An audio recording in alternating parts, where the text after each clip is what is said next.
ماشاء اللہ لا حول ولا قوت الا باللہ العلی العظیم۔ بسم اللہ الرحمن الرحیم، ثم الصلاۃ والسلام علی صاحبۃ الدعوۃ النبویہ والعصمۃ الفاطمیہ والصولۃ الحیدریہ والحلم الحسنیہ والشجاعت حسینیہ والعبادت سجادیہ والمآثار الباقریہ وآثار الجعفریہ والعلوم القاسمیہ وحجز الرضویہ وجود التقویہ والنقاوت نقویہ والحیبت الاسخریہ والغیبت الالہیہ صلوات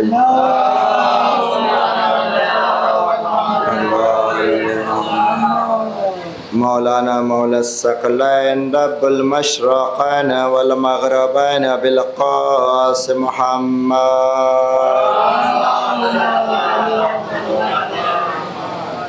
الطاہرین المعصومین المظلومین المنتخبین المنتجبین۔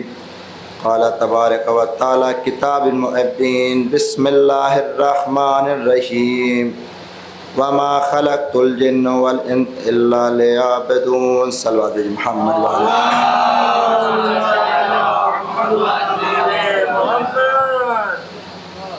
عزیزان محترم، بزرگان ملت، برادران عزیز، میں نے جس آیت کریمہ کا تلاوت کا شرف حاصل کیا، اس آیت میں خداوند عالم ارشاد فرما رہا ہے وما خلقت الجن والانس الا لیعبدون، میں نے جن اور انس کو پیدا ہی نہیں کیا سوائے اپنی عبادت کے۔ عزیزان محترم،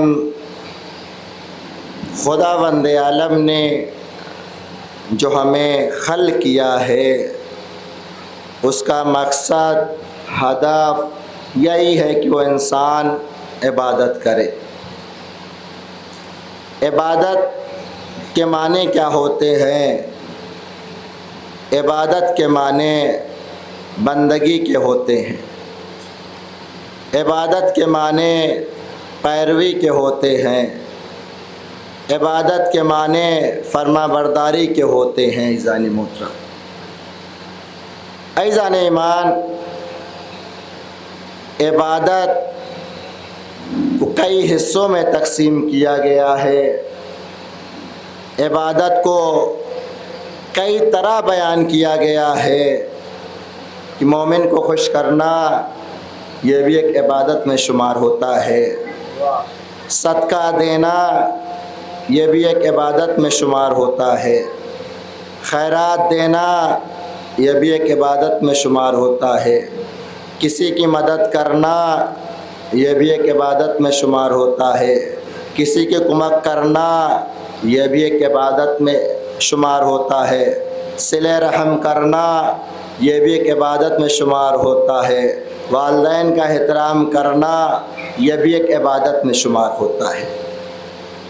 یعنی عبادت کو کئی حصوں میں تقسیم کیا گیا ہے، لیکن سب سے افضل ترین، محکم ترین، مضبوط ترین عبادت کا نام نماز ہے۔ عزیزان ایمان، نماز وہ ہے جب آپ نماز کو پڑھتے ہیں تو ہمارا ذہن، ہمارا دماغ، ہمارا مائنڈ دوسری طرف منتقل ہوتا ہے، جاتا ہے، ذہن ادھر ادھر جاتا ہے، لیکن ہم معصومین کی عبادت کا اندازہ نہیں لگا سکتے۔ ہماری اور معصومین کی عبادت میں فرق ہے۔ جب ہم نماز پڑھتے ہیں تو ہمارا ذہن کہیں اور جاتا ہے، لیکن ہم معصومین کی عبادت کا اندازہ نہیں لگا سکتے۔ معصومین کی عبادت کا وہ عالم ہے، اگر حالت نماز سے پیر سے تین نکال لیا جائے انہیں پتہ نہ چلے، یہ ہے معصومین کی عبادت، یہ ہے معصومین کی عبادت۔ عزیزان محترم، عبادت کو ہمارے اور آپ کے پہلے امام حضرت امام علی علیہ السلام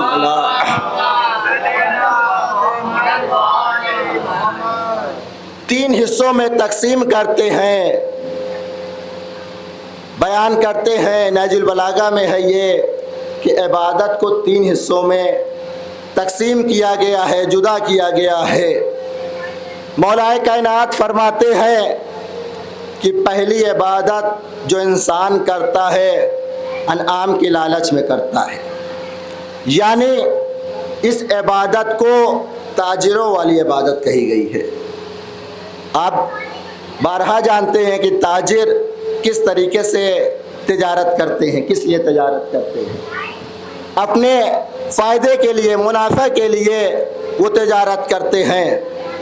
اور مولا کائنات نے دوسری عبادت کو کیا بیان کیا کہ انسان جو عبادت کرتا ہے وہ خوف کی وجہ سے کرتا ہے۔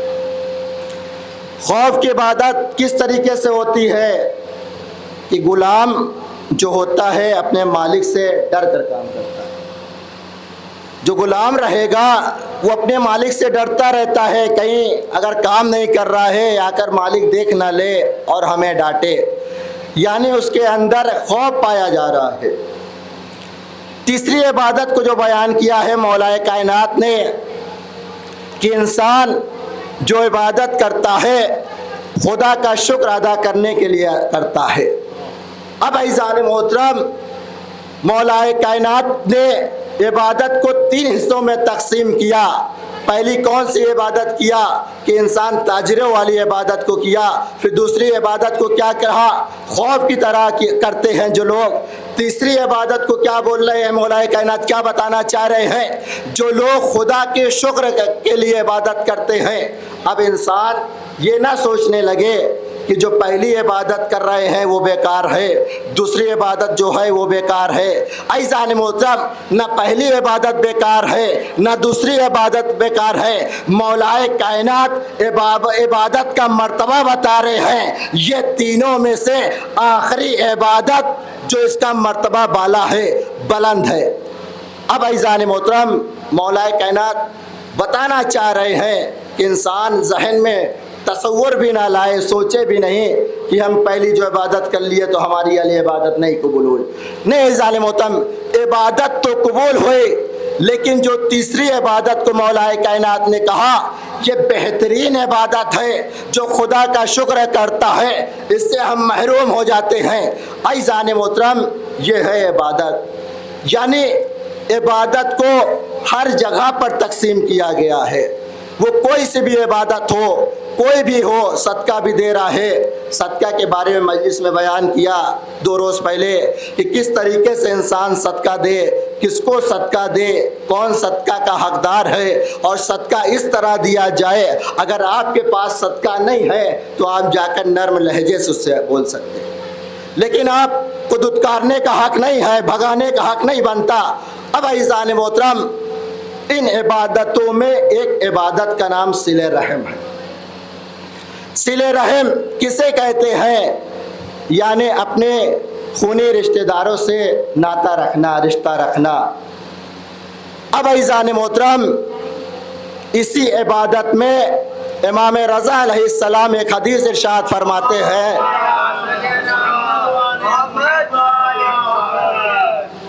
حدیث ارشاد فرماتے ہیں، کہتے ہیں کہ تم صلہ رحم کرو، ایک کام کرو، 4 چیز کی ہم ضمانت لیتے ہیں۔ عزیزان محترم، امام رضا علیہ السلام کیا ارشاد فرما رہے ہیں؟ توجہ کریے گا۔ امام کہہ رہے ایک چیز کو، ایک صلوات بھیجے محمد والے، آگے آ جائے محمد والے محمد، ایک بلند ترین اور صلوات بھیجے محمد والے۔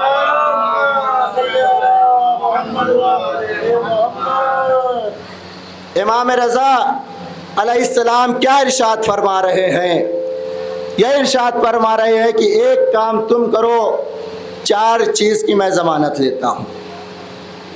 عزیزان محترم، امام رضا علیہ السلام کیا کہتے ہیں کہ صلہ رحم تم کرو تو تمہاری عمر کو طولانی کر دیں گے۔ اب عزیزان محترم، ایمانداری سے بتائے انسان کہ اگر کون اس دنیا میں ہے نہیں جینا چاہتا؟ اگر آپ کی عمر 100 سال ہے جینے کی، اگر آپ سے کہا جائے آپ اور جینا چاہتے ہیں، ایک صلوات بھیجیے محمد وآل محمد صلی اللہ علیہ وسلم۔ عزیزان محترم، آپ کی عمر یعنی 100 سال ہے، اگر آپ سے پوچھا جائے کہ آپ اور جینا چاہتے ہیں تو آپ یہی کہیں گے اگر بڑھ جائے کوئی مشکل نہیں ہے۔ یعنی کسی انسان کو اس چیز سے انکار نہیں ہے کہ اگر عمر طولانی ہو جائے، کسی کو انکار نہیں ہے، سب جینا چاہتے ہیں۔ تو عزیزان محترم، اس کے لیے کیا کرنا پڑے گا؟ صلہ رحم کو کرنا پڑے گا۔ صلہ رحم کو اتنا گھٹا کر بتایا گیا ہے کہ انسان صلہ رحم ایک سلام کے ذریعے بھی کر سکتا ہے۔ عزیزان محترم، امام رضا علیہ السلام کیا کہہ رہے ہیں؟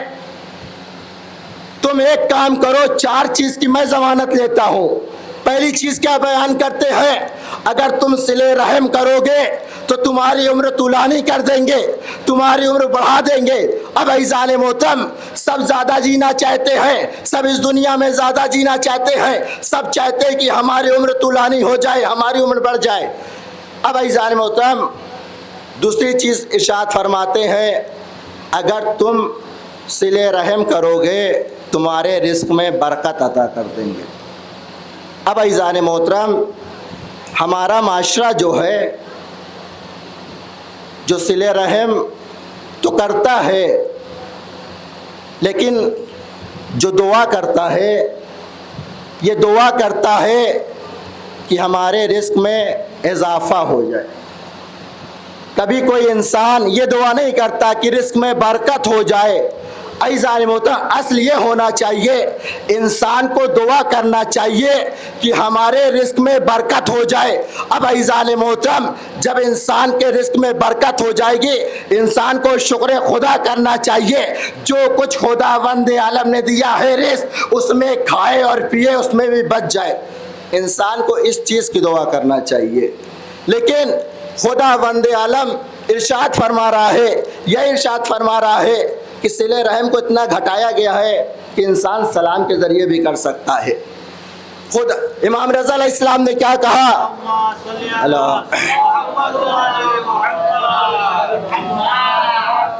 امام رضا علیہ السلام نے کہا کہ یہ دعا کرو رزق میں برکت ہو جائے۔ عزیزان محترم، آج کا زمانہ کیا ہے؟ لوگ ان کی ترقی نہیں دیکھ پا رہے ہیں، دوسرے کی ترقی نہیں دیکھ پا رہے ہیں، وہ ان کا مکان نہیں دیکھ پا رہے ہیں، یہ ان کے لڑکے کی ترقی نہیں دیکھ پا رہے ہیں، یہ ان کا جاب نہیں دیکھ پا رہے ہیں۔ کیوں نہیں دیکھ پا رہے ہیں عزیزان محترم؟ ان کو خدا پر ایمان نہیں ہے، ان کا ایمان جو ہے ڈاماڈول ہے۔ اب عزیزان محترم، ان پہ خدا پہ ایمان نہیں ہے۔ خدا پر ایمان ہوتا تو یہ نہ کہتے، خدا سے یہی دعا کرتے خدا ہمارے رزق میں برکت عطا فرما، اور دوسرے سے حسد نہ کرتے۔ اگر حسد کرنے کی سب سے بڑی دلیل یہی ہے ایک دوسرے سے جلتے، اگر جلتے نہ تو اگر انسان حسد ایک ایسی چیز ہے، روایت ملتا ہے کہ حسد کرنے والا یا جس سے حسد ہو جائے، جب تک دونوں میں سے ایک انسان مر نہ جائے تب تک حسد ختم نہیں ہوتا۔ اتنی بری چیز ہے حسد کرنا۔ اب عزیزان محترم، لیکن ہمارا ایمان خداوند عالم پر اتنا نہیں ہے، لیکن جو ہمیں خداوند عالم دے رہا ہے، جو کچھ بھی خداوند عالم دے رہا ہے وہ صحیح دے رہا ہے۔ وہ جانتا ہے کب کس کو کتنی ضرورت ہے، کب کس کو بھوکا رکھنا ہے، کب کس کو بھر پیٹ کھانا کھلانا ہے۔ خداوند عالم ہم سے بہتر جانتا ہے، لیکن ہمارا ایمان کیا ہے؟ کمزور ہو گیا ہے، ڈاماڈول ہو گیا ہے۔ عزیزان محترم، آپ کو ایک بہت خوبصورت منزل پر لے جانا چاہتا ہوں۔ آپ کو کبھی فرصت ملے تو کسی